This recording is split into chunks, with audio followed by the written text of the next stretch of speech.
മനസ്സ് എന്നാവട്ടെ. ഞാൻ Arya S Krishnan, Punnamoodu government model higher secondary സ്കൂളിലെ team NSS 1038 NSS volunteer. June 19 വായനാ ദിനം. മലയാളിയെ വായിക്കാൻ പഠിപ്പിച്ച മഹാഗുരു PN പണിക്കരുടെ ചരമവാർഷികമാണ് വായനാ ദിനമായി നാം ആചരിക്കുന്നത്. ഈ വായനാ വാരത്തോടനുബന്ധിച്ച് പ്രശസ്ത കവിയും എഴുത്തുകാരനും എല്ലാമായ രവീന്ദ്രനാഥ ടാഗോറിൻ്റെ ഗീതാഞ്ജലി എന്ന കവിതാ സമാഹാരത്തിൻ്റെ ഹിന്ദി പുസ്തകാവലോകനമാണ് ഞാനിന്ന് അവതരിപ്പിക്കുന്നത്. पुस्तक विश्व इतिहास की प्रसिद्ध किताबों में से एक है जो 1912 में नोबेल पुरस्कार विजेता और प्रसिद्ध कवि श्री रवींद्रनाथ टैगोर द्वारा लिखी गई थी. वह थी गीतांजलि. यह एक ही पुस्तक में 100 से अधिक कविताओं का संग्रह है जो हमारे दैनिक जीवन में बहुत उपयोगी है. मैं इस पुस्तक को पढ़ने का सुझाव दूंगा. यह बहुत ही रोचक कविताएं हैं और बहुत से ज्ञान है.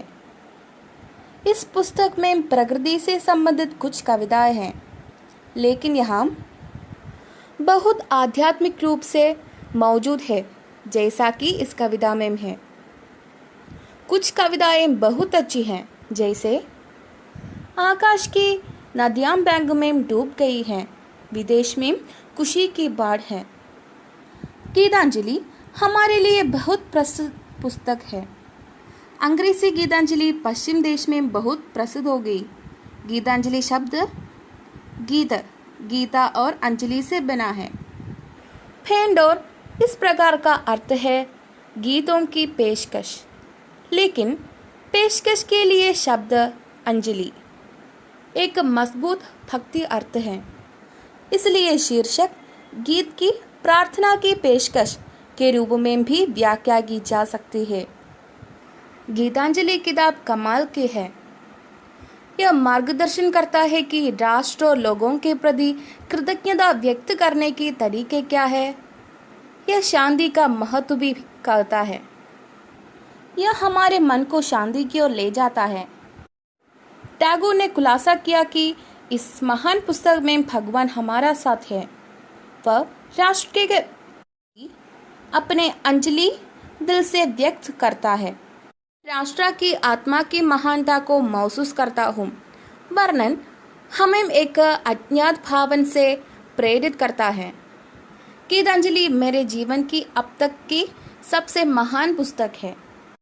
इस पुस्तक में इसके अंदर कई बातें हैं जो हमें बताते हैं कि हम कितने अच्छे बन सकते हैं और अपने राष्ट्र को अच्छा रख सकते हैं. हर एक को इस किताब को पढ़ना चाहिए. इस पुस्तक को पढ़कर आप अपना जीवन खुशहाल तरीके से जी सकते हैं. इस पुस्तक की कहानी भगवद गीता पर आधारित है, तो हम भगवद गीता को आसानी से समझ सकते हैं जो संस्कृत भाषा को नहीं समझ सकते हैं. गीतांजलि पुस्तक हमें जीवन से लेकर मृत्यु तक प्रकृति और मानवता के बारे में और ईश्वर से उत्तर के लिए मनुष्य की खोज के बारे में बताती है. प्रत्येक कविता हमें विचारों या सोच की सरलता बताती है. यह आपके द्वारा पढ़ी गई सबसे अच्छी पुस्तक है. कृपया इसे एक बार पढ़ें क्योंकि यह सुंदर विचारों का संग्रह है. पुस्तक की सामग्री जो उपयोगकर्ता के लिए जादू पैदा करती है.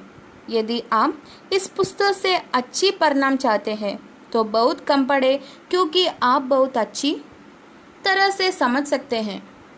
इस पुस्तक के माध्यम से जाना है.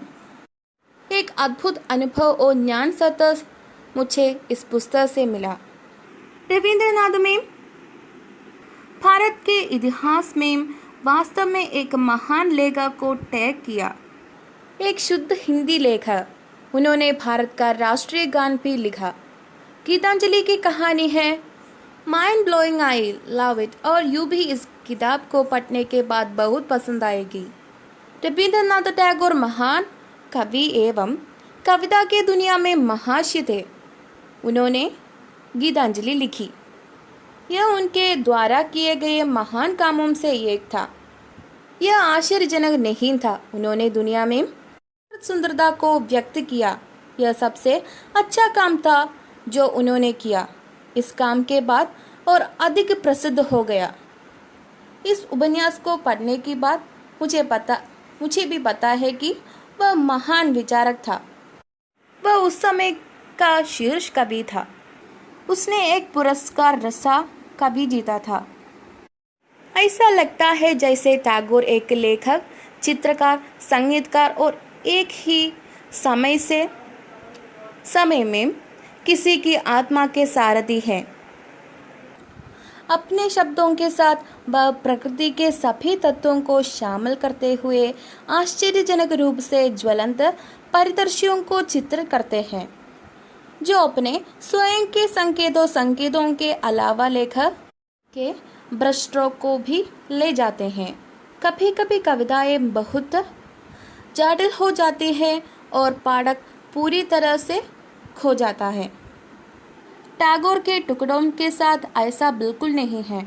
उन्हें पढ़ना एक पक्षी की उड़ान का उपक्रम करने जैसा लगता है, जो निरंतर है और आपको इसके साथ भूमि पर ले जाने के लिए निश्चित है। छंदों में सरलता, गहराई, रोमानियता, दर्शन, नैतिकता और उदात्त कल्पना का समय है।